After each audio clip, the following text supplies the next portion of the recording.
जय हिंद दोस्तों, welcome back to our channel Gyaneshan classes. और हम बैठे हुए हैं रॉकेट के ऊपर। हमारा चल रहा है इंग्लिश क्लास का रॉकेट रिवीजन। इस रॉकेट रिवीजन के बारे में एक बात जो सबसे इंपॉर्टेंट पार्ट है वो अब हम करने जा रहे हैं, वो है हमारा लिटरेचर सेक्शन। लिटरेचर सेक्शन में जो चैप्टर्स हैं उनमें से हमने मोस्ट इंपॉर्टेंट क्वेश्चंस जो हैं वो सेलेक्ट किए हैं और उनके मोस्ट इंपॉर्टेंट पॉइंट्स हम आपको दे रहे हैं। अगर आपने कुछ नहीं कर रखा तो बिल्कुल 100% हमारे पे भरोसा करके ये जो हम आपको 42 क्वेश्चंस कराने वाले हैं इन्हें आप ध्यान से कर लीजिए। इसके अलावा आपको कुछ भी और करने की जरूरत नहीं है। इनमें जो लाइनें यूज हो रही हैं, जो पॉइंट्स यूज हो रहे हैं, उस चैप्टर से रिलेटेड कोई भी आपका क्वेश्चन आ जाए आप उसमें उन्हें डाल दीजिएगा। मैं आपको गारंटी देता हूं कि आपको 3 में से 2 नंबर, 2.5 नंबर और हो सकता है पूरे 3 नंबर भी मिल जाए। बस सिर्फ 40 क्वेश्चन जो आपने रिवाइज करने हैं हमारे साथ, पूरा दिल लगा करके, पूरी कंसंट्रेशन के साथ और सीरियसली होकर के आपने ये 40 क्वेश्चन अटेम्प्ट करने हैं। This is the last minute revision and we are going to start our rocket revision last part, literature with Gyaneshan classes. Important questions में हमारा पहला क्वेश्चन है फर्स्ट फ्लाइट में से। पहला क्वेश्चन है हमारा, what was Lencho's faith in God, how did it shape his action. आपको लैंचो का जो फेथ है, मोस्ट इंपॉर्टेंट क्वेश्चन यही है उसमें से।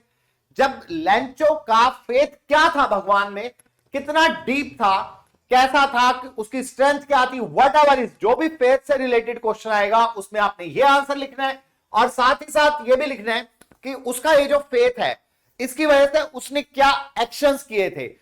ये ऑलमोस्ट चैप्टर की आधी समरी इन 4 सेंटेंसेस में आपको मिल जाएगी। The sentence is, लैंचो was a deeply religious farmer. हमने बहुत आसान लैंग्वेज का यूज किया ताकि आप लास्ट मिनट पे भी अगर सिर्फ पढ़ लेंगे खाली एक बार हमारे साथ और एक बार अपने आप, तो आपको ये याद हो जाएंगे। लैंचो was a deeply religious farmer. लैंचो एक बहुत ही ज्यादा, डीपली मींस बहुत डीप, बहुत ज्यादा फर्मली रिलीजियस, धार्मिक फार्मर, किसान था, who believed in God's help, जो पूरा विश्वास करता था कि भगवान मदद करेंगे ही करेंगे। यही मैं आपके लिए भी कहने जा रहा हूं। If you help yourself then the God will come to help you. अगर आपका सच्चा विश्वास है भगवान के ऊपर तो आज आप पूरा दिल लगा करके अपने जो आखिरी 7-8 घंटे हैं पूरी तरह से डिवोट कर दो। आप अगर अपनी मदद करेंगे तो भगवान आपकी मदद जरूर जरूर जरूर करेंगे। यही लैंचो का फेथ था, यही मेरा फेथ है और यही आपका भी फेथ है। तो लेट्स स्टार्ट विद, लैंचो का बहुत ज्यादा डीपली रिलीजियस फेथ वाला एक फार्मर था जो कि भगवान की मदद पे बहुत ज्यादा भरोसा करता था।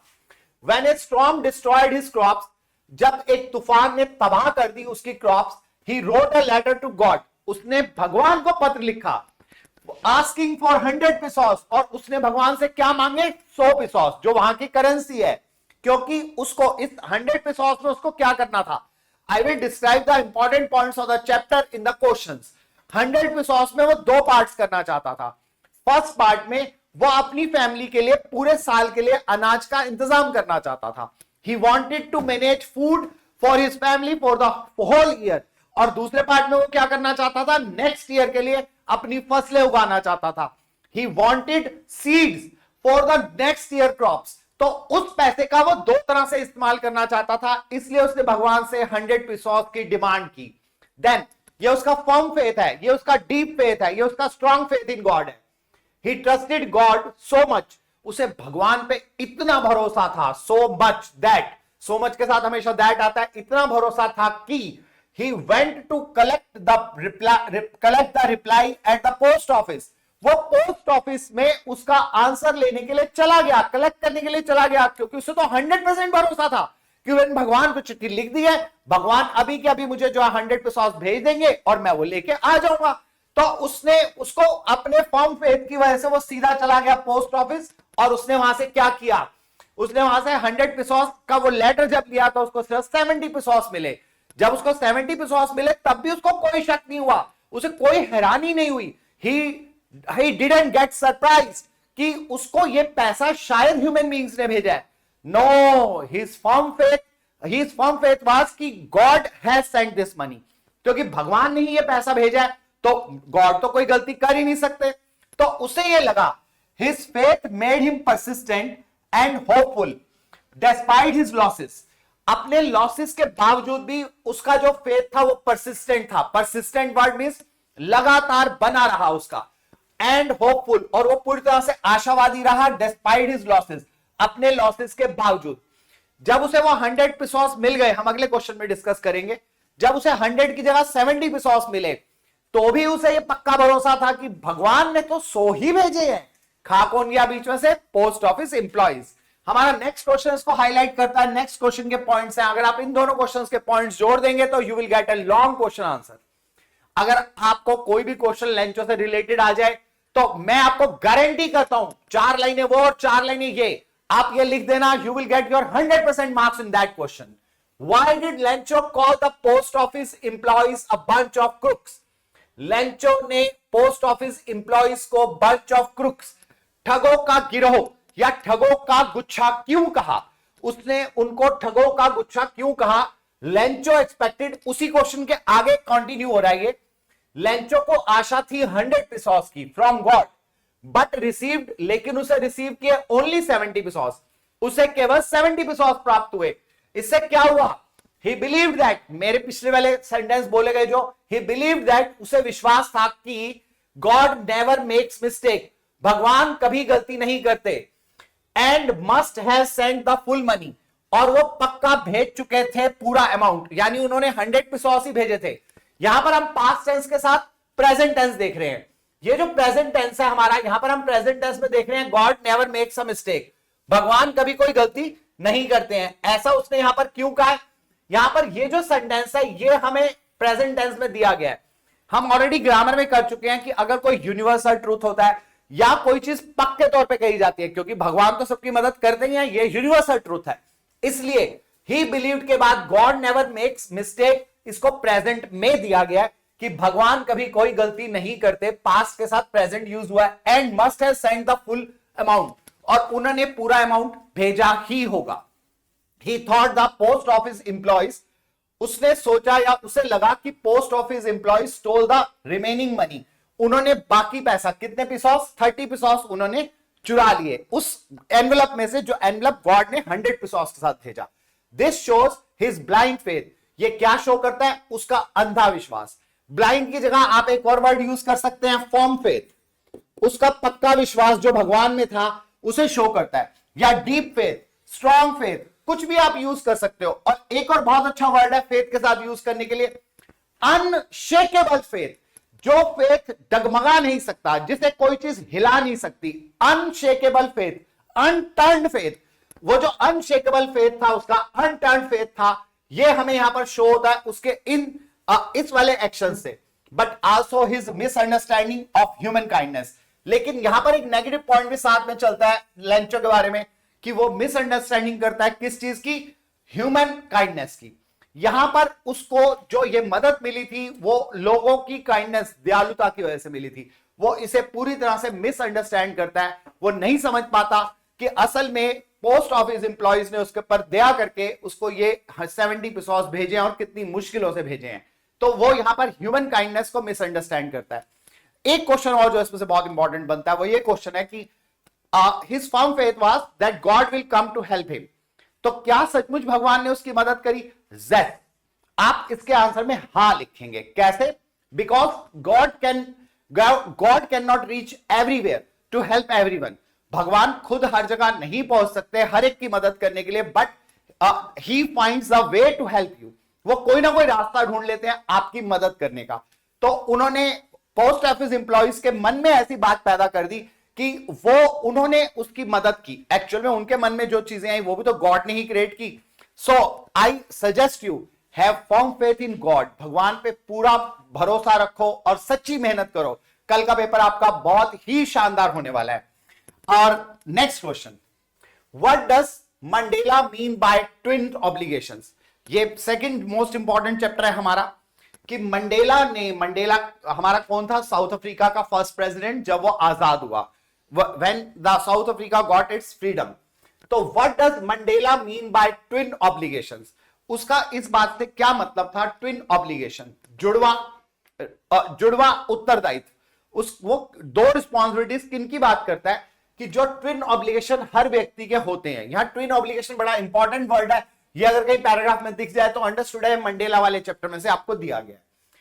Every person has two obligations, हर एक आदमी के दो ऑब्लिगेशंस होते हैं, एक उसका खुद के लिए होता है, अपने लिए, अपने परिवार के लिए होता है। The first to their family, अपनी फैमिली के लिए होता है।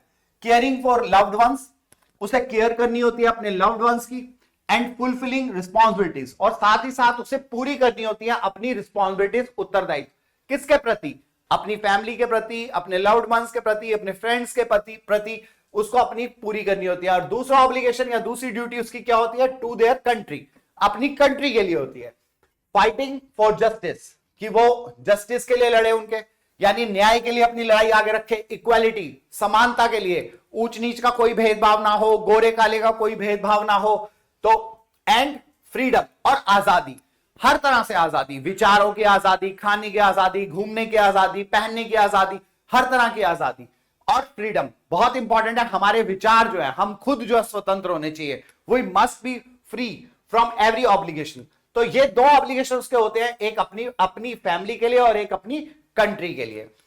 Under apartheid black south Africans could not fulfil these obligations. ये अपार्थेड वर्ड को एक्सप्लेन करना कई बार आ जाता है कि अंडर अपार्थेड, अपार्थेड क्या था।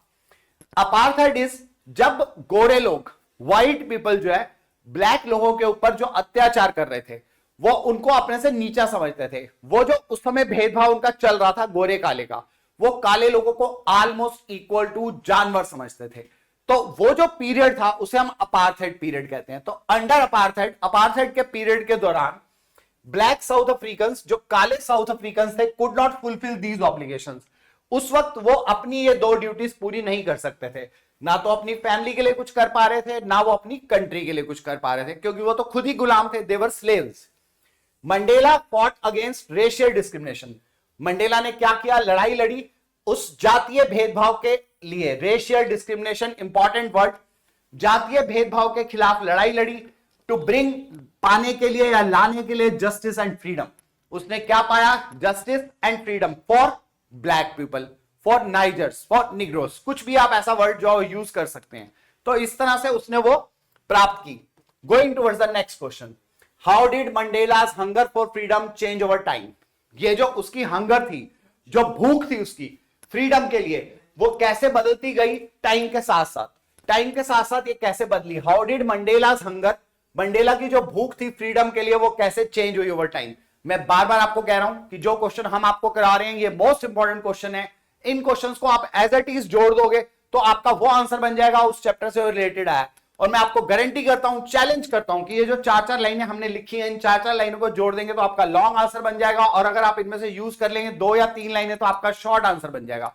कोई भी क्वेश्चन आ जाए उस चैप्टर से रिलेटेड, आप उनमें इनको डाल दीजिए, you will get the marks, sure short marks आपको मिलेंगे ही मिलेंगे। ये हमारा रॉकेट चैलेंज है आपके लिए।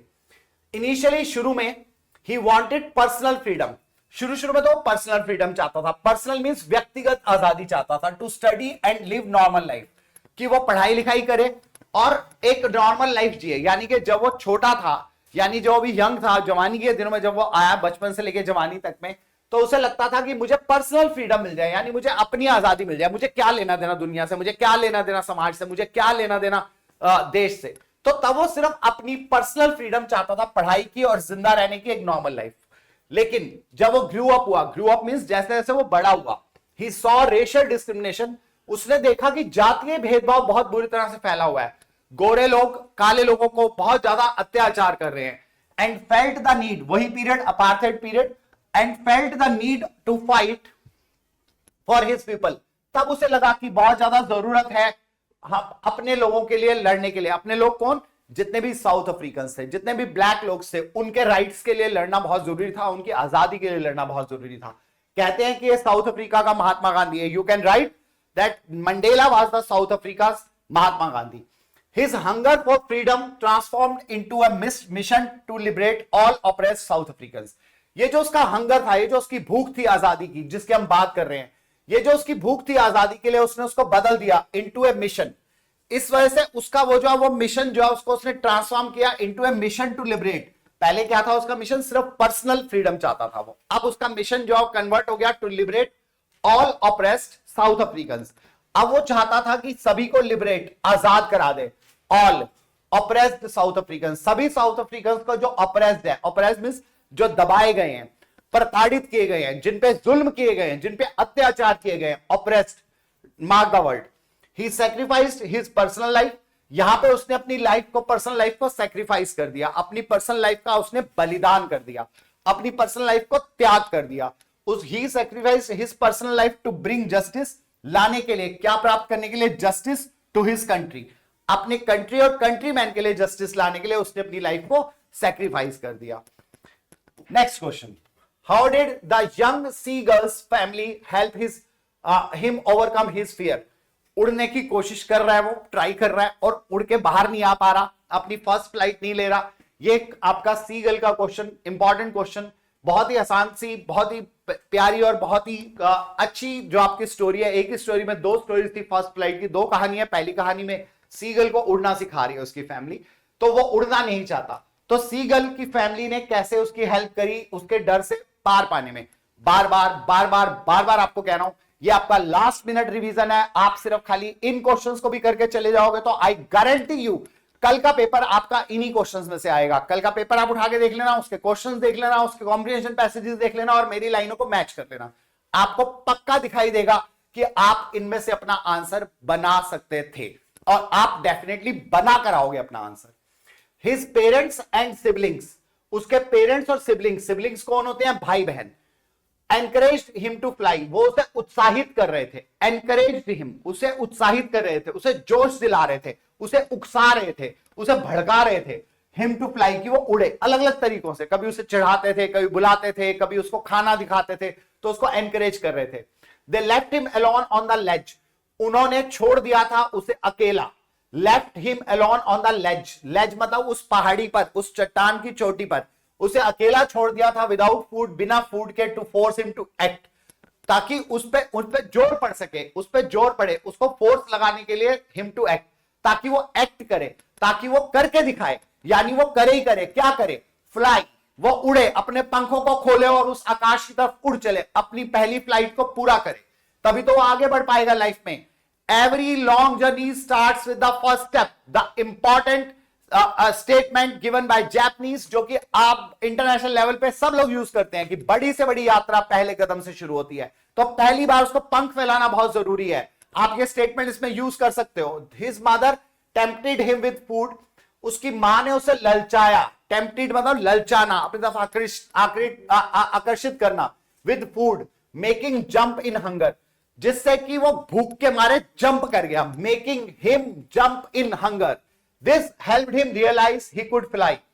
जैसे ही उसने जंप किया उसे लगा वो गिर जाएगा, उसने आंखें बंद करी, लेकिन he closed his eyes, but when he closed his eyes, his wings opened, उसके पंख खुल गए और वो उड़ने लग गया। This helped him realize he could fly. इससे उसे मदद मिली रियलाइज करने में, समझने की वो उड़ सकता है। Boosting his confidence, उसके कॉन्फिडेंस को बूस्टअप हुआ, बूस्टअप मींस उसके कॉन्फिडेंस को जोर मिला, उसके कॉन्फिडेंस को पूरी ताकत मिली, उसके कॉन्फिडेंस के अंदर हवा भरी गई और वो 100% कॉन्फिडेंट हो गया कि वो भी बाकी सी गर्ल्स की तरह उड़ सकता है। Next question, what mystery does the pilot face in the black aeroplane. Flight का सेकंड पार्ट, ब्लैक एरोप्लेन के अंदर what mystery does the pilot, कौन सी मिस्ट्री थी, ऐसी क्या अद्भुत बात हुई थी, ऐसी क्या आश्चर्यजनक बात हुई थी। मिस्ट्री होती है सस्पेंस वाली कोई चीज जिसका हम आंसर नहीं ढूंढ पाते, तो सस्पेंस वाली कौन सी चीज हुई थी जिसको कि पायलट ने, पायलट मींस जो हवाई जहाज उड़ा रहा था और फंस गया था in the black aeroplane. Pilot was cot in a storm, pilot जो वो उड़ा था, लेकिन जब सब कुछ सही चल रहा था, लेकिन वो एक तूफान में फंस गया, caught in a storm with no visibility, कुछ दिखाई नहीं दे रहा था। नो विजिबिलिटी मींस बिल्कुल भी दिखाई नहीं दे रहा था, आगे बादल ही बादल छा गए थे और तूफान की वजह से उसे कुछ नहीं दिखाई दे रहा था। And lost contact with air control, और उसका कॉन्टैक्ट, उसका संबंध भी खत्म हो गया था एयर कंट्रोल से। क्यों खत्म हो गया था? बिकॉज उसके इक्विपमेंट्स ने काम करना बंद कर दिया था, उसके इक्विपमेंट्स ने अचानक काम करना बंद कर दिया था, उसकी कंपास ने भी काम करना बंद कर दिया था। कंपास स्टॉप्ड, इक्विपमेंट स्टॉप्ड और स्टॉप्ड वर्किंग, कुछ भी आप ऐसा लिख सकते हो, जिसकी वजह से उसका एयर कंट्रोल से भी कोई कांटेक्ट नहीं हो पा रहा था। तो अब उसे रास्ता तो समझ आएगा ही नहीं, वो उड़ेगा कैसे, जाएगा कहां। Then a mysterious black aeroplane appeared, तभी एक अद्भुत सा, आश्चर्यजनक और बहुत ही ज्यादा मिस्टीरी वाला यानी सस्पेंस वाला एक ब्लैक एरोप्लेन कहीं से आया एंड गाइडेड हिम सेफली, और उसने उसको गाइड किया बिल्कुल सुरक्षित तरीके से, यानी उसे गाइड करके बाहर ले गया। लेकिन एक बड़ी इंपॉर्टेंट बात थी कि एक तो ब्लैक एरोप्लेन जो था उसकी लाइट्स नहीं जल रही थी, विंग्स की लाइट अगर नहीं जल रही होती तो इसका मतलब वो कैसे उड़ रहा था, ये सबसे बड़ी मिस्ट्री ये है। क्योंकि जब कोई प्लेन उड़ता है तो उसकी विंग्स की लाइट का जलना बहुत जरूरी होता है, लेकिन उसकी विंग्स की लाइट नहीं जल रही थी, पहली मिस्ट्री। दूसरी मिस्ट्री, वो अचानक जैसे आया था ऐसे अचानक बाद में उसको उतारने के बाद गायब भी हो गया, तो ये दूसरी मिस्ट्री थी।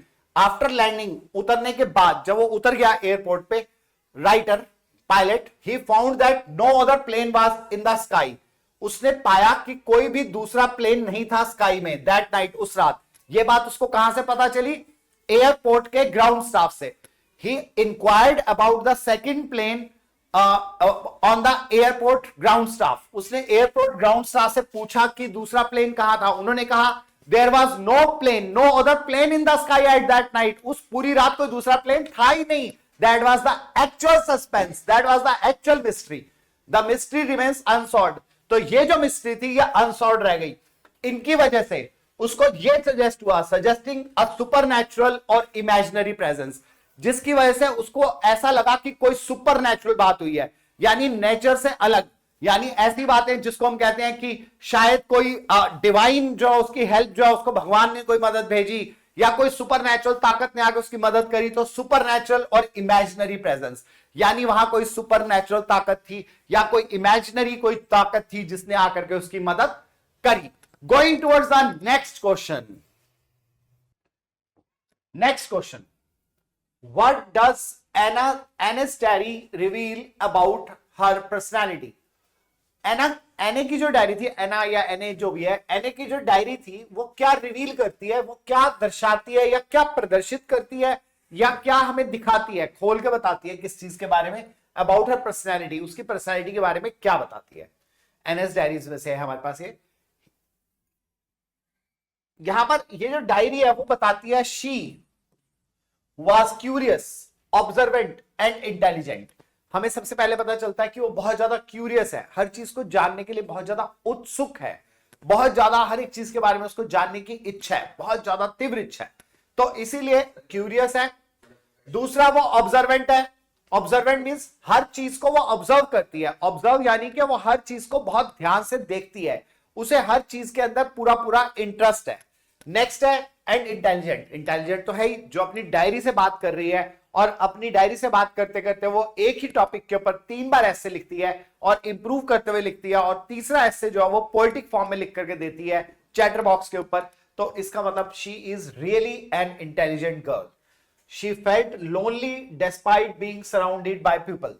यहां पर हमें यह भी पता चलता है जब वो डायरी लिखती है, क्योंकि अपनी सब बातें अपनी डायरी से करती है, उसका कोई फ्रेंड नहीं है। शी फेल्ट लोनली, वो अपने आप को अकेला महसूस करती है, डेस्पाइट, डेस्पाइट मींस के बावजूद, बीइंग सराउंडेड बाय पीपल, वो चारों तरफ से लोगों के द्वारा घिरी हुई है, उसके बावजूद भी वो अपने आप को अकेला महसूस करती है, ये उसकी डायरी से पता चलता है। Her diary showed her deep thoughts, उसकी डायरी दिखाती है हमें उसकी गहरे विचार, जो उसकी डीप थॉट्स हैं, जो वो सोचती रहती है, जो उसकी फीलिंग्स हैं, जो उसके इमोशंस हैं, उसकी डायरी उन्हें निकाल के हमें समझाती है।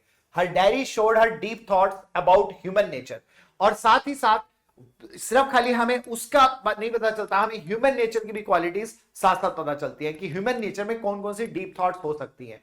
She had a strong sense of hope and courage despite tough times. She had a strong sense of hope, उसके अंदर ये बहुत अच्छा एक फ्रेज जो है यूज किया गया, स्ट्रॉन्ग सेंस ऑफ होप, उसे बहुत ज्यादा आशा है, उसके अंदर इस बात की बहुत ज्यादा भावना है और बहुत ज्यादा विश्वास है कि उसे कभी ना कभी कोई ना कोई अच्छी बात उसके साथ होगी। Strong sense of hope and courage, और उसमें बहुत साहस भी है, क्योंकि वो अपने टीचर के अगेंस्ट जाती है और उसी बात को 2 बार 3 बार लिख करके भी दिखाती है उसको। तो and courage despite tough times, tough times के बावजूद भी जो है वो होप और करेज की आशा रखती है, ये उसकी डायरी से हमें पता चलता है। Next question is why did Anne call her diary Kitty, उसने अपनी डायरी का नाम किटी क्यों रखा है। वो किटी क्यों कहती है अपनी डायरी को? वो डायरी को डायरी नहीं बोलती, वो डायरी को एक लिविंग बीइंग मानती है। मेन रीजन यही है क्योंकि उसका कोई फ्रेंड नहीं है, उसे डायरी को अपना फ्रेंड बनाया, तो डायरी को उसने पर्सनिफाइड कर दिया है, यानी मानवीकरण अलंकार दे दिया, उसको अपनी सहेली मान लिया उसने। She considered her diary A close friend, वो मानती थी अपनी डायरी को अपना क्लोज फ्रेंड, पक्का दोस्त। As she had no real friends, क्योंकि उसका रियल में कोई फ्रेंड नहीं था, उसका वास्तविक कोई फ्रेंड नहीं था, यानी उसका आसपास जितने भी लोग थे उसका इंटेलेक्चुअल लेवल ज्यादा था या वो मैच नहीं कर पाते थे उससे, इसलिए उसका कोई रियल फ्रेंड नहीं था, उसकी डायरी ही उसका सच्चा दोस्त थी। She gave it human like name, इसीलिए उसने उसको ह्यूमन लाइक नेम दिया था, ह्यूमंस जैसा name, to express her emotions freely, ताकि वो अपने इमोशंस, अपनी भावनाएं, अपने विचार, अपने अंदर जो भी उसके चल रहा है वो सब कुछ वो फ्रीली, बिल्कुल आजादी से किटी को बता सके, यानी उस डायरी में लिख सके, और वो उसको बिल्कुल लिविंग बीइंग मानती थी। Writing in kitty helped her process her feelings, जब वो किटी में लिखती थी इससे उसको मदद मिलती थी प्रोसेस करने में अपनी फीलिंग्स को, अपने विचारों को प्रकट करने में और अपने एक्सपीरियंसेस को प्रकट करने पे। इसके जरिए वो अपने विचार, अपने अनुभव, अपने सभी भावनाएं सब कुछ उसमें प्रकट कर देती थी, यानी वो जो कुछ भी सोच रही है वो सब कुछ उस डायरी के जरिए वो संसार के सामने रखना आती थी। And it became a historical document after her death, और यही जब उसकी डेथ हो गई तो यही डायरी उसका हिस्टोरिकल डॉक्यूमेंट बन गया और लिटरेरी का एक मार्वलस पीस बन गया, लिटरेचर का एक बहुत शानदार पीस बन गया, यही डायरी जिसका नाम था किटी। Next question. इस नेक्स्ट क्वेश्चन को कराने से पहले हमारा रॉकेट अब अपने डेस्टिनेशन पे पहुंचने वाला है, बहुत फास्ट चल रहा है हमारा रॉकेट। ये जो लास्ट के क्वेश्चंस मैं आपको कराने जा रहा हूं, ये क्वेश्चंस बहुत ही इंपॉर्टेंट क्वेश्चंस हैं हमारे, क्योंकि ये क्वेश्चंस जो है बहुत ही सिलेक्टेड प्रीवियस ईयर्स क्वेश्चंस में से सिलेक्ट किए गए हैं, और इनके आने के ये जो लास्ट के मैं आपको 6-7 क्वेश्चन कराने जा रहा हूं, इन क्वेश्चंस में से मैं आपको गारंटी करता हूं कि कल के पेपर में 101% कोई ना कोई क्वेश्चन आपको जरूर मिलेगा। और ये जो आपने लास्ट मेरे साथ एक जर्नी की है 2-3 घंटे की, इस जर्नी के अंदर आपको कम से कम नहीं तो 40 to 50 मार्क्स के क्वेश्चंस आपको वहां पर मिल ही जाएंगे। तो लास्ट जर्नी का हम इंपॉर्टेंट क्वेश्चन करने जा रहे हैं, यहां क्वेश्चंस के कंपैरिजंस हैं, इन क्वेश्चंस का लेवल थोड़ा हायर है, तो जब बोर्ड के पेपर में थोड़े हायर क्वेश्चंस आते हैं तो वो कैसे आते हैं, यहां पर 2 कंपेरेबल पैरेलल कंपैरिजंस को लेके एक क्वेश्चन बनाया गया एक ही बुक में से। ग्रीफ और सैडनेस, दुख और उदासी is an emotion natural to all types of loss, ये हमारे ऐसे इमोशन है जो नेचुरल है, यानी जो अपने आप ही आ जाते हैं, नेचुरल है, यानी जब भी हमें सैडनेस या ग्रीफ जो वो अपने आप आएंगे, जब भी कभी हमें लॉस होगा और सिग्निफिकेंट चेंज या हमारी जिंदगी में कोई अचानक बहुत महत्वपूर्ण बदलाव होगा तो सैडनेस और ग्रीफ एक साथ आ जाएंगे। You have been asked to present an analysis of the approaches of Lencho and Kisa. यहां पर आपको जो है, यहां पर आपको 2 तरह की वो करने हैं, आपको एनालिसिस करने हैं अप्रोचेस के, लेंचो और कीसा के, यानी 2 चैप्टर्स को आपने आपस में कंपेयर करना है। लेंचो जहां वो अपनी फसलों का नुकसान कर बैठता है और दुख में डूबने के बाद भगवान को याद करता है, और कीसा जहां पर कि उसके बेटे की डेथ हो जाती है और वो उसके बाद गौतम बुद्धा के पास जाके अपने बेटे को जिंदा करने के लिए कहती है। दोनों के दुख उनको आपने कंपेयर करना है, उनकी अप्रोच और क्या होता है, क्या वो अपने दुख से जीत पाते हैं या नहीं जीत पाते हैं, उनका दुख खत्म होता है या नहीं होता है, या वो उसके साथ जीना सीख जाते हैं, ये आपको कंपेयर करना है।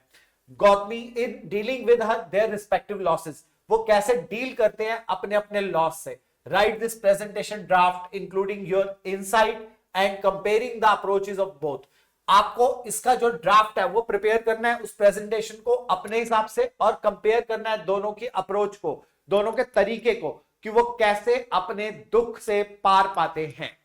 इस क्वेश्चन को बहुत ही लंबा लिखा गया है ताकि आप थोड़ा कंफ्यूज हो जाएं, लेकिन इसमें आपको हेल्प भी मिलती है कि आपको कैसे करना है, यानी आपको दोनों के दुखों को कंपेयर करना है और उससे सोल्यूशन कैसे फाइंड किया उन्होंने वो देखना है आपको। Lencho had unwavering faith in God, Lencho का कभी ना हटने वाला, यानी कि बहुत स्ट्रॉन्ग फेथ था भगवान में, and believed he would receive help, और उसे विश्वास था पक्का कि उसे मदद मिलेगी। वेरएस कीसा गौतमी, जबकि जो कीसा गौतमी थी, जबकि वेरएस कीसा गौतमी को क्या लगता था, कीसा गौतमी इन हर ग्रीफ, अपने दुख में क्या दुख हुआ था उसको, उसका बेटा मर गया था, his son was only son was died, उसका इकलौता बेटा मर गया था। Initially sought a way to bring her son back to life, शुरू में वो रास्ता ढूंढ रही थी, उसे कोई तरीका चाहिए था। ब्रिंग हर सन बैक, वो चाहती थी अपने बेटे को वापस ले आए लाइफ में, जिंदगी में, यानी अपने बेटे को दोबारा जिंदा कर ले। बट अल्टीमेटली, लेकिन आखिरकार रियलाइज्ड, उसे महसूस हो जाता है the truth of human mortality. Human mortality means यानी कि जो मानव शरीर है वो नश्वर है, यानी मानव शरीर एक दिन खत्म होगा ही होगा। हर व्यक्ति जो इस संसार में आया उसे एक दिन मरना ही है, इस बात को वो स्वीकार कर लेती है।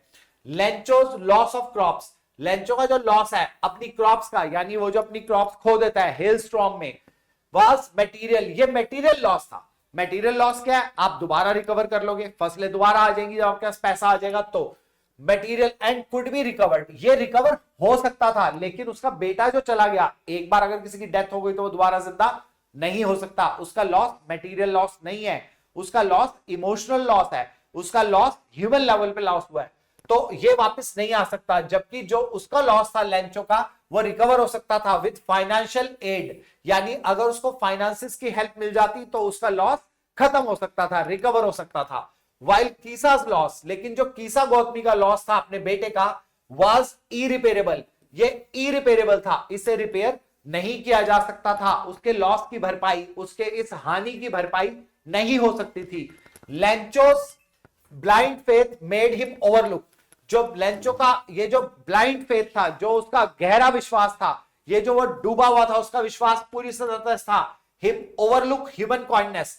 यहां पर वो एक गलती करता है, वो ह्यूमन काइंडनेस के ऊपर, यानी जो मानवीय दयालुता है, जो उसके ऊपर पोस्ट ऑफिस एम्प्लॉइज ने दया करी थी, वो उसे ओवरलुक कर देता है, यानी वो उस पर ध्यान नहीं देता, वो उसे भूल जाता है, वो उसे समझ ही नहीं पाता। वेयर एज कीसा's जर्नी, लेकिन जो कीसा की यात्रा है अपने बेटे को जीवन दान दिलवाने के लिए, led her to accept death as a natural part of life, आखिर में उसे ये बात समझ आ जाती है, वो इसे स्वीकार कर लेती है, एक्सेप्ट, कि death as a natural part of life, death जो है वो नेचुरल पार्ट है हमारी जिंदगी का। बोथ कैरेक्टर्स, दोनों जो कैरेक्टर्स है, एक्सपीरियंस ग्रीफ, दोनों ने दुख पाया है, but respond in different ways, लेकिन दोनों का तरीका अलग अलग है। एक सचमुच भगवान से हेल्प मांगता है और दूसरी भगवान जैसे गौतम बुद्ध से हेल्प मांगती है, जहां पर वो उसके बेटे को रिकवर नहीं कराते, लेकिन उसको जिंदगी की सच्चाई का सामना कराते हैं कि ये शरीर नश्वर है, मृत्यु अवश्य भावी है, ह्यूमन बींग्स एक बार डेथ होने के बाद वापस नहीं आ सकते। तो highlighting varied human reactions to loss, इसमें हम हाईलाइट करते हैं, यानी कि हमें पता चलता है अलग अलग तरीके के ह्यूमन रिएक्शंस, कि अलग अलग ह्यूमन बींग्स कैसे अलग अलग रिएक्ट करते हैं अलग अलग लॉसेस के लिए। तो ये एक बड़ा इंपॉर्टेंट क्वेश्चन है, जहां हम दो चैप्टर्स को पैरेलली कंपेयर करते हैं।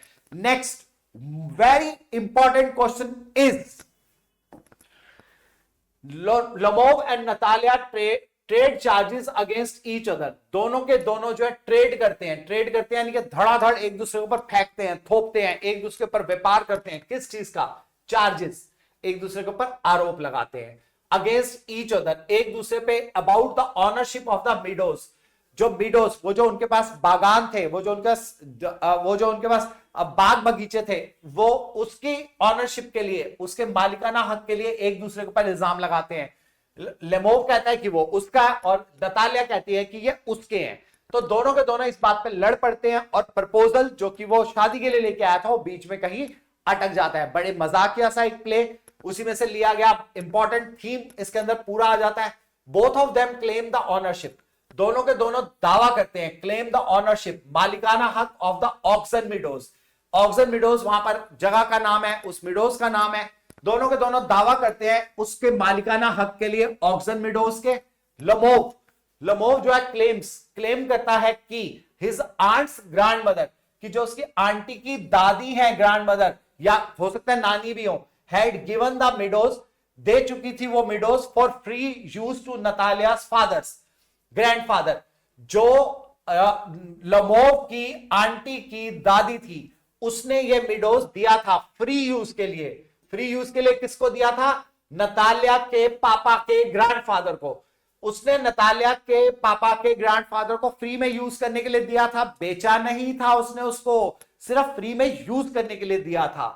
एंड क्या हुआ था? In return for making bricks for her, और बदले में उसको क्या करना था, उसके लिए ईंटें बनानी थी कि आप तुम मेरा मीडोज यूज करते रहो, इसके बदले तुम मुझे ईंटें बना के देते रहो। They used it for 40 years, उन्होंने इसे 40 साल तक इस्तेमाल किया, एक जनरेशन के बाद अगली जनरेशन, उसके बाद अगली जनरेशन ने, और वो समझने लगे कि वो इसके मालिक हैं। And got use to regard them as their own, और वो मानने लग गए, रिगार्ड देम उनको, मिडोज को, किसको, ऑक्सन मिडोज को, एज देयर ओन, वो उसे अपना मानने लग गए। नतालिया रिफ्यूट्स द क्लेम, नतालिया जो वो जोर शोर से उसके दावे को धकेल देती है, मना कर देती है कि उसका दावा गलत है। एंड सेज दैट, और कहती है, her grandfather and great grandfather had claimed that their land extended up to burnt marsh which meant that oxen meadows were theirs.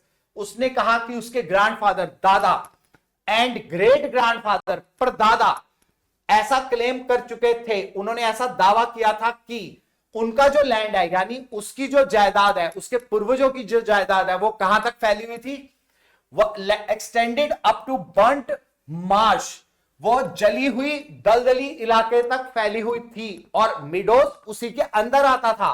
Which meant oxen meadows were theirs, कि oxen मिडोन क्योंकि उसी का part था, इसलिए oxen meadows उसकी पैतृक संपत्ति है, उसकी एंसेस्ट्रल प्रॉपर्टी है, नतालिया की।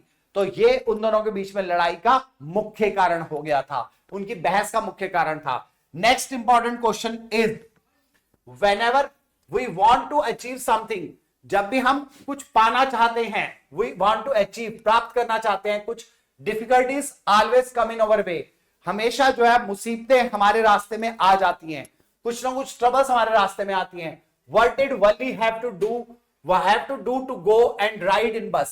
वल्ली को क्या क्या करना पड़ा था अपनी उस बस में राइड करने के लिए, उसे क्या क्या चीजें करनी पड़ी, इसमें पूरे चैप्टर की समरी आ जाएगी हमारी एक साथ। It is true that obstacles do present, ये सच है कि मुसीबतें, रुकावटें हमेशा जो है प्रेजेंट रहती हैं, यानी उपस्थित रहती हैं, themselves अपने आप को रख देती हैं हमारे सामने। whenever we seek anything out, जब हम कुछ पाना चाहते हैं, सीक एनीथिंग आउट, जब हम कुछ पाना चाहते हैं तो मुसीबतें, ऑब्स्टेकल्स, रुकावटें हमारे रास्ते में आती ही आती हैं।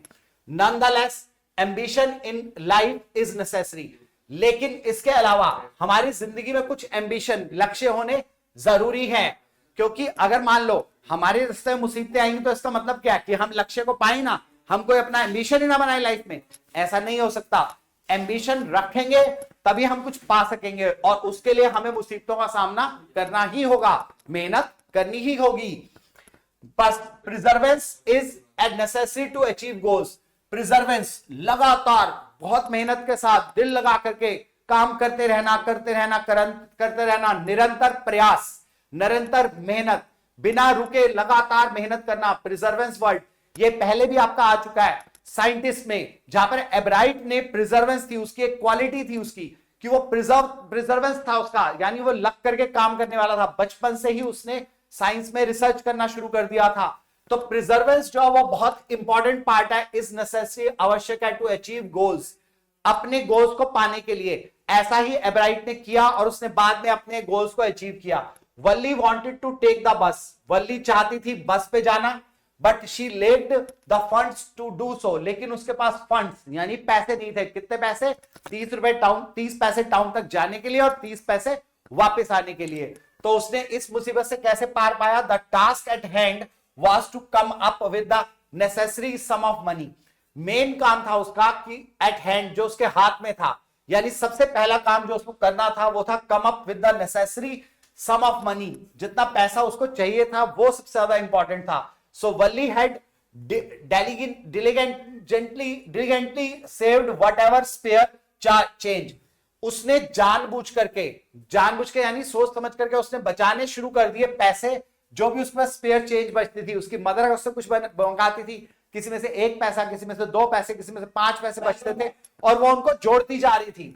इस तरह से उसने नेसेसरी जो मनी थी वो जोड़ ली थी। दैट केम हर वे, जो भी उसे मिलता था, जहां कहीं से मिल जाते थे, while restraining herself from splurging on things like, और इसके अलावा वो जो है वो उन चीजों पे पैसा फिजूल खर्च नहीं करती थी, उन चीजों पे जैसे कि पेपरमिंट्स, बच्चे खाते हैं ना पेपरमिंट की गोलियां, उस पे, टॉयज पे, बैलून्स पे, एंड द लाइक। और ऐसी ही चीजों पे जो बच्चे खर्च करते हैं उनसे वो पैसे बचाती थी, इन चीजों पे कोई फिजूल खर्च नहीं करती थी।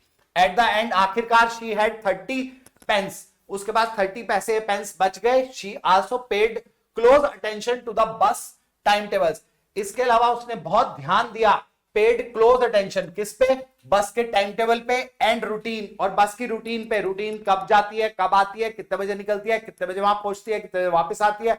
और ये सब इंफॉर्मेशन उसने किससे ली, आने जाने वाले पैसेंजर से और कुछ लोगों से जो उसके घर में मिलने जुलने आते थे। और इससे उसको पता चला कि बस का रूटीन क्या है। She also listened on the chats, उसने बातचीत को सुना, listened in on chats regarding people's travel, जो लोग वहां ट्रेवल करते थे, बस से जाना और आना करते थे। Nonetheless her efforts allowed her to fulfil her goal in the end, और उसकी जो कोशिशें हैं वो रंग लाई, जिससे कि क्या हुआ, उसने आखिर में अपने गोल को अचीव किया, यानी वो बस से टाउन पे ट्रेवल कर पाई। Next important question is what things does Midge do which tell you that he is an intelligent, friendly and fun loving animal who needs love? मिज ऐसी क्या क्या चीजें करता था, मिजबिल द ऑटर, ऑटर ऐसी क्या क्या चीजें करता था जो आपको यह बताती हैं कि वो इंटेलिजेंट था, फ्रेंडली था और फन लविंग एनिमल था, जिसको कि प्यार चाहिए था। मिज वाज एन एक्टिव पेट, वो एक एक्टिव यानी कि बहुत उछल कूद करने वाला और फुर्तीला पेट पालतू था। ही लव्ड प्लेइंग, वो पसंद करता था खेलना विद वाटर, पानी से, मार्बल्स, कंचे की गोलियों से, पिंग पॉन्ग बॉल, उछलने वाली बॉल से, and even a broken suitcase, और ब्रोकन सूटकेस तो उसका सबसे फेवरेट था, जिसमें वो कभी घुस जाता था कभी निकल जाता था।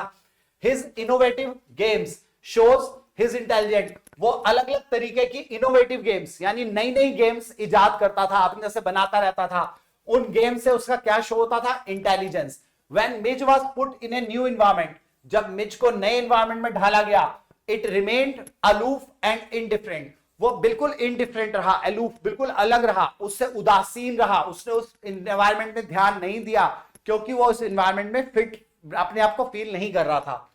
It took time to mix up with the author, उसे थोड़ा समय लगा author के साथ मिक्स अप होने में। मिज was active, मिज बहुत फुर्तीला था। opened the tap, वो टैप को खोल लेता था बाय इटसेल्फ खुद, एंड प्लेड इन इट, और उसमें खेलता था उस पानी में जो टैप का पानी था। It was intelligent as it invented several games, वो बहुत इंटेलिजेंट था क्योंकि उसने बहुत सारी गेमें इजाद कर ली थी, बना ली थी अपने आप, विद पिंग पोंग बॉल से, मार्बल्स के साथ, and the author's broken suitcase, और आउथर के ब्रोकन सूटकेस के साथ। When out for a walk with the author, जब वो बाहर जाता था घूमने के लिए आउथर के साथ, it would jump and Gallup, वो जंप करता था और गैलप फुदकता था, फुदक के आगे बढ़ता था, along the entire length of the wall of a school की वॉल के साथ साथ, पूरी दीवार के साथ साथ। When the author was travelling with Mij, जब आउथर ट्रैवल करता था, लेखक ट्रैवल करता था, मिज को अपने साथ लेके ट्रैवल कर रहा था फ्लाइट में, Mij was allowed to be out of the box, Mij को अलाउ कर दिया गया, उसे बॉक्स से बाहर निकाल दिया गया। इससे क्या हुआ, he disappeared for some time, वो गायब हो गया थोड़े समय के लिए, and later return to its master, और बाद में अपने मालिक के पास लौट आया।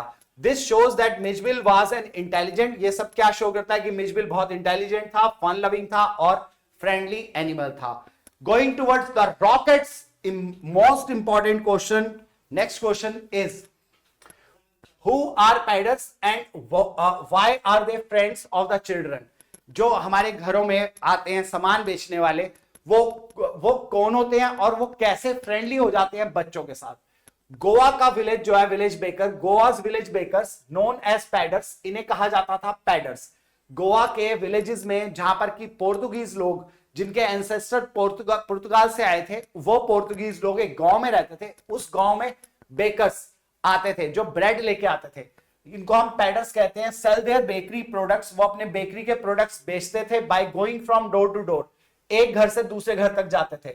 The children in these villages are particularly fond of them, children जो होते थे इन गांवों के, वो बहुत ज्यादा फंड ऑफ होते थे, बहुत ज्यादा शौकीन होते थे इनके, यानी वो उनको पसंद करते थे बहुत ज्यादा, क्योंकि वो अपने साथ लाते थे as they bring bread bangles, क्योंकि वो अपने साथ ब्रेड की गोल ब्रेड होती है ना, उसके बीच में छेद होता है, ब्रेड की गोल बैंगल्स लेके आते थे, एंड लोव्स, और लोव्स यानी उनके ब्रेड के बड़े बड़े जो टुकड़े होते हैं वो लेकर के आते थे, जैसे कि हमारे पास बंद के पीसेस होते हैं, ऐसे वाले पीसेस या पाव के पीसेस होते हैं, इस तरह की ब्रेड्स लेकर के आते थे एवरी मॉर्निंग, हर सुबह। While the loaves are sold to household, वो जो लोव्स होते थे, वो जो ब्रेड के बड़े बड़े टुकड़े होते थे, उनको तो वो घरों में बेच देते थे। द चिल्ड्रन इंजॉय फ्रीली, वो जो बच्चे थे वो फ्रीली इंजॉय करते थे munching on the delicious bread bangles. वो जो ब्रेड बैंगल्स होती थी बहुत डिलीशियस होती थी, डिलीशियस मींस बहुत ज्यादा टेस्टी होती थी, वो उनको फ्री में ही दे देते थे बच्चों को। बच्चे वो बैंगल्स खा के बहुत खुश होते थे कि हमें वो स्वीट ब्रेड बैंगल्स जो फ्री में मिल गई, इसीलिए उन बच्चों की बहुत अच्छी दोस्ती हो जाती थी इन पैडर्स के साथ। Next important question, what attracts visitors to Coorg? Visitors को क्या चीज अट्रैक्ट करती थी कुर्ग की तरफ? Coorg is a complete tourist destination. Coorg जो है पूरी तरह से एक टूरिस्ट डेस्टिनेशन है जहां पर्यटक आते हैं, पर्यटकों का गंतव्य स्थान है। Which offer something for everyone, जो हर किसी को कुछ ना कुछ ऑफर करता है, यानी हर व्यक्ति को अपने मतलब की कोई ना कोई चीज इंजॉय करने की वहां मिल जाएगी। Nature lovers can enjoy the tree canopies, जो नेचर से प्यार करने वाले हैं, प्रकृति के जो प्रेमी हैं, वो वहां पर एंजॉय कर सकते हैं पेड़ों की कैनोपी का। पेड़ों की कैनोपी यानी पेड़ जो होते हैं वो इस तरह से इकट्ठे हो जाते हैं, उनके झुरमुटों का बहुत ज्यादा एंजॉय कर सकते हैं वो वहां पर। कवर्ड कॉलोनियल बंगलोज, और एंजॉय कर सकते हैं जो कॉलोनियल बंगलोज हैं, वहां पर जो बंगलोज बनाए गए हैं। कॉलोनियल बंगलोज मींस जो वहां पर आकर के बाहर से आकर लोग रहे थे वहां पर, उन लोगों ने जो बंगलोज बना लिए थे उनको एंजॉय कर सकते हैं जिन कैनोपीज ने उन बंगलोज को ऊपर से कवर कर रखा है। कॉफी प्लांटेशन, कॉफी के बाग बगीचों को। वॉकिंग ट्रेल्स, वहां पर जो उन्होंने घूमते घूमते उन्होंने पगडंडियां बना ली हैं, जो छोटे छोटे रास्ते बना लिए हैं, उन वॉकिंग ट्रेल्स को एंजॉय कर सकते हैं। एंड रोलिंग हिल्स, और ऐसी हिल्स को, ऐसी पहाड़ियों को जो ऊपर से नीचे या नीचे से ऊपर चढ़ने का मजा देती है उनको। Bylakuppe a Tibetan settlement provides a peek into Tibetan culture, ये एक जगह है जो तिब्बतियन सेटलमेंट है, यानी ये तिब्बतियन लोग आके रहते हैं। सेटलमेंट मींस रहने वाले लोग वहां रह रहे थे, सेटल हो चुके थे, वो उनको एक नजरिया देती है देखने का तिब्बतियन कल्चर में। यहां जाके आप तिब्बतियन लोगों से मिलोगे तो तिब्बतियन कल्चर, उनकी संस्कृति और उनकी सभ्यता को आप वहां पर जाकर समझ सकते हो। और इसके अलावा कल्चर, स्पोर्ट्स एंथुसियास्ट्स कैन, जो स्पोर्ट्स को एंथुसियास्ट है, स्पोर्ट्स एंथुसियास्ट मींस जिनकी खेलों में बहुत ज्यादा रुचि है, वो वहां पर क्या कर सकते हैं कुर्ग में आकर के? कैन एंजॉय वाटर स्पोर्ट्स, वो वहां कर आकर के पानी के खेल खेल सकते हैं, like rafting, canoeing etcetera. For wild life lovers, और जिनको जंगली जीवों में इंटरेस्ट है, जो जंगली जीवों से प्यार करते हैं या जो जंगली जीवन के बहुत प्रेमी हैं, कुर्ग उनको वहां क्या ऑफर करता है? Diverse flora and fauna. वहां फ्लोरा एंड फौना यानी पेड़ों की और जानवरों की बहुत सी प्रजातियां, डाइवर्स अलग अलग प्रजातियां मिलती है। एंड एडवेंचर सीकर्स, और जिनको रोमांच चाहिए, जिनको अपनी जिंदगी में कुछ ऐसा मजे करने वाली चीज जिसमें थोड़ा डेंजर वेंजर भी हो, रोमांच पाने वाले लोग can opt for bird watching, वो जाकर के बर्ड वॉचिंग कर सकते हैं वहां के आसपास के जंगलों में। एंड स्पॉटिंग वाइल्ड लाइफ, और वाइल्ड लाइफ देख सकते हैं वहां जाके। The rich heritage and culture of the Coorg, ये जो कुर्ग का रिच यानी कि बहुत ज्यादा भरा पूरा जो कल्चर है और जो हेरिटेज है यानी कि वहां की जो संपत्ति है उनकी, ऑफ कुर्ग अट्रैक्ट्स हिस्टोरियंस, ये हिस्टोरियंस को अपनी तरफ अट्रैक्ट करती है, आकर्षित करती है, ताकि वो वहां आकर के उनकी हिस्ट्री को स्टडी कर पाए। Those who are looking for a peaceful vacation, और इसके अलावा जिनको शांति वाली कोई छुट्टियां चाहिए, जाके हम जाके शांति से अपनी छुट्टियां बिताएं, ऐसे लोगों के लिए कैन एंजॉय द काम, शांत, सीनिक ब्यूटी, वहां की जो सीनरी वाली ब्यूटी है वो आके एंजॉय कर सकते हैं कुर्ग में। तो अलग अलग तरह के लोग आके अलग अलग तरीकों से कुर्ग में एंजॉय कर सकते हैं। Next question, important question of the class is, what did Pranjal and Rajvir do during the journey and why?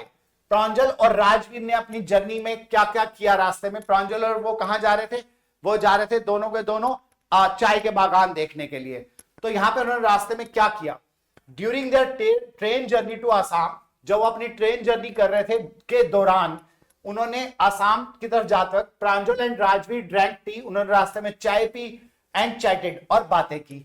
Rajveer had gathered information which, Rajvir ने इकट्ठी की थी बहुत सारी information, knowledge which he shared with Pranjal, जो उसने प्रांजल के साथ शेयर की। लेकिन प्रांजल को ज्यादा इंटरेस्ट नहीं था क्योंकि वो तो चाय बागानों में रहने वाला ही था और राजवीर शहर का बच्चा था। ही शेयर्ड इंटरेस्टिंग फैक्ट्स, उसने शेयर किए बहुत ही मजेदार तथ्य अबाउट द टी के बारे में, such as its worldwide popularity की, वर्ल्ड वाइड ये कितनी ज्यादा पॉपुलर है, पूरे विश्व में कितनी पॉपुलर है चाय, इसके बारे में बताया उसने, and legends about it's discoveries, और उसने ऐसी कथाएं बताई जो उसकी डिस्कवरी के बारे में की गई थी कि चाय की खोज कैसे हुई। जैसे उसने बताया कि उसे एक राजा से गलती से उबलते पानी में उसकी पत्तियां गिर गई, उसको पिया तो उसे बहुत अच्छा लगा। और दूसरी थी कि एक बुद्धिस्ट मॉन्क था जो कि सो गया था, इसलिए उसने अपनी आईलिड्स जो है उनको जमीन में डाल दिया काट के, और वही आईलिड्स में से चाय के पेड़ निकल आए। तो ये लेजेंड्स थी, ये कहानियां थी जो उसको पता चली थी, वो कहानियां उसने उसको बताई। Rajveer was fascinated by the lush greenery and tea gardens. Rajveer जो है बहुत ज्यादा फैसिनेटेड, बहुत आश्चर्यचकित और बहुत अट्रैक्टेड था किसकी तरफ, by the greenery, lush greenery, उस ग्रीनरी से, उस हरी भरी लश मतलब ऐसे भड़कती हुई ग्रीनरी को देख करके उस तरफ अट्रैक्ट था, और टी गार्डन्स की तरफ। प्रांजल वाज काम, प्रांजल शांत था, and read his detective story books, और वो अपनी डिटेक्टिव स्टोरी बुक पढ़ता रहा ज्यादातर, क्योंकि उसे उसी में ज्यादा इंटरेस्ट था। थ्रू आउट द ट्रिप, पूरे ट्रिप के दौरान Pranjal had travelled on this route earlier and so already, वो जो है पहले से ही ट्रेवल कर चुका था इस रूट पे, स्पेलिंग ठीक कर लेंगे, earlier and so he was not excited like Rajveer, वो राजवीर की तरह बहुत एक्साइटेड नहीं था क्योंकि वो इस रास्ते पे बहुत बार आ चुका था, इसलिए उसका इंटरेस्ट इसमें कुछ कम ही था। तो इस तरह से हमारे ये सारी जो जर्नी थी, रॉकेट जर्नी, ये यहां पर कंप्लीट होती है। आई कैन गारंटी यू, अगर आप इन क्वेश्चन से आज रात को गो थ्रू कर लेंगे तो आप कल के पेपर में आकर के सचमुच हमें थैंक्स करेंगे कि सर आपके बताए हुए क्वेश्चंस में से पेपर आया था। All the best for your examination. God bless you. Thank you very much for watching our series, this rocket revision. Thank you very much. Jai Hind.